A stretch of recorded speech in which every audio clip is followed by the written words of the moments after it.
Hello folks, I'm here inside the Smithsonian Castle and I'm heading out right now. Just went around, saw the exhibits. I've never actually been in here before, but it's a really, thank you very much. It's a really beautiful place and it's super, super cool. So take our mask off right now. But yeah, it's really really neat place, and there's a lot of exhibits inside, sort of artifacts talking about all of the different Smithsonian museums. I think there's like 17 in total. They're all free, so it's a really cool institution. You can just walk in and explore the exhibits, and the rooms in there are super beautiful. But I think you guys know why I'm here, for this magnificent palm. And you can see a bit of a cloudy day, about 64 Fahrenheit currently, very cold actually. And wow. Every time I see it, it just blows me away. It's crazy. Look at that thing. Look at that. That is one big palm. Look at that thing. Oh my God. It really, every time, this and the needle palm at the Arboretum, obviously this happens with a lot of palms, but just every time I see it, it's just so much bigger than I remembered. I mean, this thing, I'm like, is it really as tall? I estimate it's probably 20, 21 feet. And every time I think back on that number, like that's a huge estimate. Is it really that tall? And I think it probably is. It's at least nearing 20 feet if it's not there already.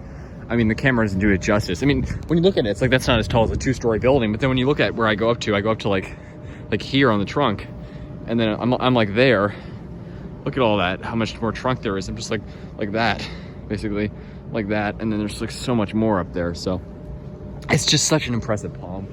And you guys know that obviously I love it, and I want to do all I can to protect it because, look, I mean, they did, I think, a fair job transplanting it. I think, I've noticed more errors since I've been here, and I'm surprised to see it's doing so well. I mean, it has a lot of its roots exposed, definitely way too exposed. I would have just put some more potting soil, even if they didn't dig it deep enough. I still would have, instead of just digging it up and making it a hole deeper, you could just fix that error by putting more potting soil around the base. But yeah, the root's definitely way too exposed. So I gotta, once fall sets in, unfortunately there's a lot of evergreens here, not unfortunately, but I gotta find some deciduous trees, get all those leaves, oaks, whatever, and I gotta bring them over, and I'm gonna pile them like 2 feet high on top of those roots to insulate that thing. And if the Smithsonian removes those leaves, it'll be for their disadvantage, because I've heard it's gonna be a bad winter. I heard someone say it's gonna be a mild winter, and I've heard a lot of people say it's gonna be a bad winter. So who really knows? We'll just obviously have to see. And look, I mean, I obviously follow I don't wrap my palms ahead of time necessarily. I follow the forecast, and if I see something in the immediate forecast, then I'll wrap them. But look, I mean, if it gets like below 10 Fahrenheit, I would be very worried for this palm. Otherwise, it should be fine. I think our average lows are what, 12, 15 Fahrenheit in a given winter, maybe 10. I mean, if it drops below 10, it's a very rare winter. The coldest ever recorded here is -5 ever, and that was like 1980, I think. Which again, the palm at the Arboretum lived through. So and that wasn't even in DC. That was in the airport across the river. So that's the coldest thing ever recorded in the DC area, which encompasses a lot of microclimates, a surprising amount of microclimates, like basically a whole climate zone and a half. So yeah, coldest ever recorded in the entire area is -5. So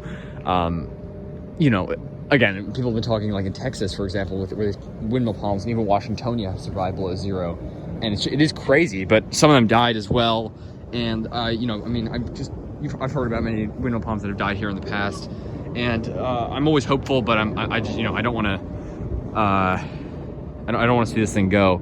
I want to do all I can to protect it. I'd love to get up there and wrap some Christmas lights, but they'd never let me bring a ladder in here and get all the way up there. But maybe part of the trunk, I don't know if I'd be able to do it if there was like an outlet or something.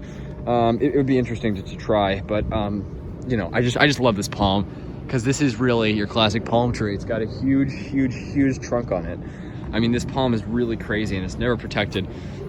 And someone said that it didn't have that thick of a trunk on it, and it really actually does have a pretty thick trunk on it, especially when you're back there and you can see it from like the walk. I mean, it's a pretty thick trunk, and obviously it looks a lot thinner with the crown pruned up like that, because even since it was transplanted, it's got to be like 6-7 months ago now, early spring.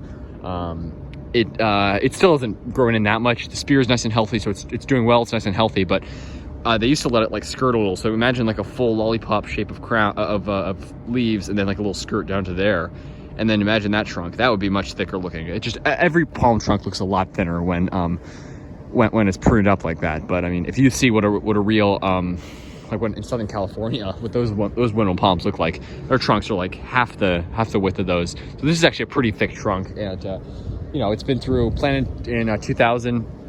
It's been through a lot of cold winters. I've seen it Only time I've ever seen it damaged was after the winter of 2012, I think, after it was a really, really bad winter.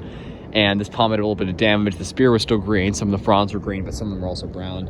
And this thing just pulled through because it was in that amazing microclimate. And it's still in a good microclimate, but I mean, just this thing is just massive. I mean, look at that structure.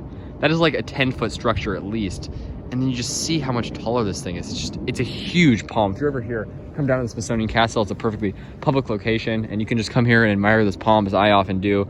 And it's such a cool palm tree, and it just really impresses me that this thing grows here, and that it's made it for so long, when unfortunately so many other windmills in the area haven't. Just owed partially to a microclimate, but also partially to the fact that this palm is so tough, never protected, and this is just one hardy strain of Trachycarpus. I don't know what it is, but that is one hardy Trachycarpus palm. And you know, it would obviously need to be pollinated because they're dioecious, so they need male and female. I believe this is a female. So I think you could just get male pollen and dust it on. But yeah, if you could ever pollinate that thing, that'd be some really, really hardy seed you get off that. All right, folks, thanks for watching. This is the Smithsonian Castle Windmill, just doing an update here on the area. Obviously going to collect seed for some sable minor, which I'm going to do. You know, it's a good time to collect seed because they have seed on them right now, but just wanted to make an update while I'm here. Never miss an opportunity to do that. So thanks for watching. Stay tuned for more videos. And yeah, palm's nice and healthy, nice and green. And yeah, I should go into winter being pretty established, so I'm not worried about that. But you know, different location, different microclimate, not exactly as close to a wall. So it'll be an interesting test for it, and I want to do all I can at least to help insulate the roots, put some leaves around there, and get some mulch around there to sort of help it out. But it's a tough palm, and I wouldn't be surprised if it pulls through for many winters to come. This is just one incredible palm. All right, thanks for watching, folks. Stay tuned for more videos.